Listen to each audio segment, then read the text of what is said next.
So, hello mga guys, magandang araw po sa inyong lahat. Welcome back sa ating YouTube channel. So, Merry Christmas po sa inyong lahat.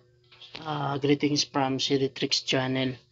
So, salamat po sa 4,000 subscribers and sa mga sa mga hindi pa po nakapag-open line ng 31312 B312 underscore 939 is ito na po yung panahon po ninyo na makapag free admin access po kayo dito.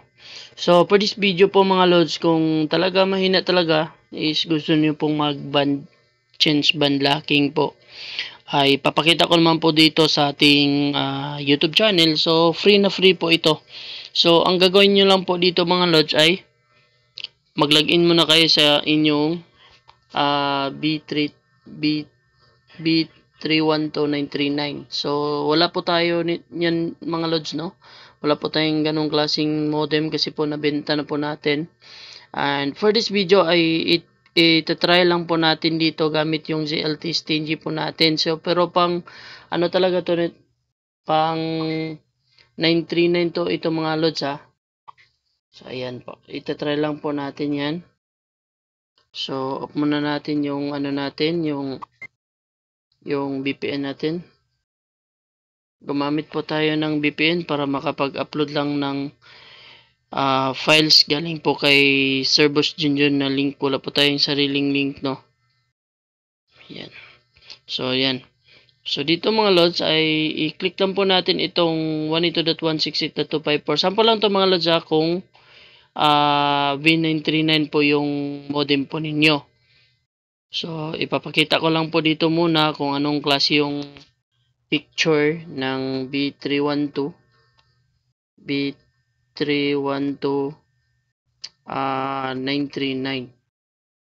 939 12 939. So ayan, image. So ganito po yung mukha niya. Ilagay lang po natin sa ating description link, no?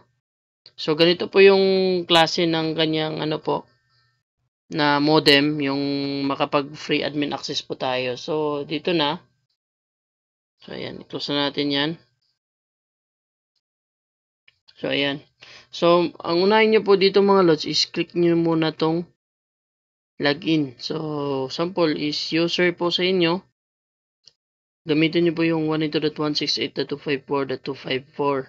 Then, click user and password is @L03 @L03E1T3. So, sa akin, admin na to kasi open na to. Pero hindi to pwede sa ZLT guys ha.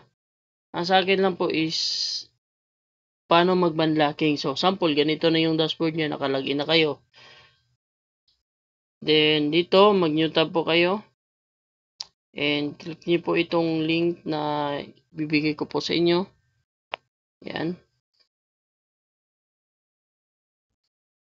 So, credits to owner po pala kay Servos Junjun. So, try natin. May na kasi yung signal natin dito ba? Sige lang. Bagal talaga mga loads.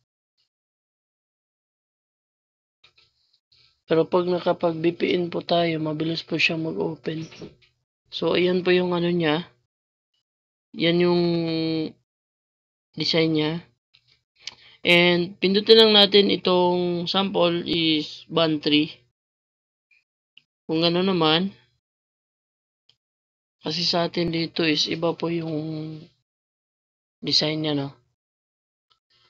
So, pag ganun yung result niya, guys, is magre-reboot po yung modem po ninyo. Mag-boot siya saglit tapos mag-on naman siya.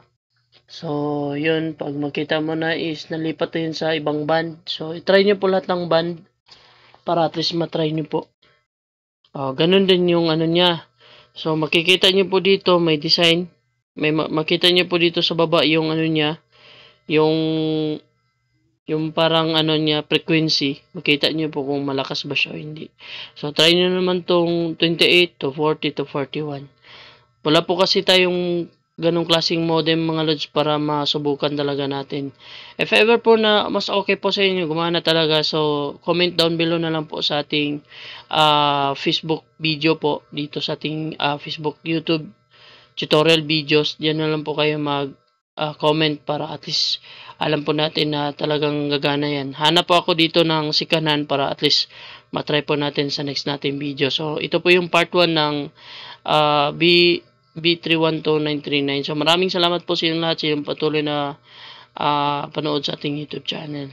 Don't forget to click subscribe, especially click notification bell para always po kayo updated sa mga bagong video natin i-upload dito sa ating YouTube channel. Maraming salamat po. Thank you and God bless and Merry Christmas, Advance Happy New Year.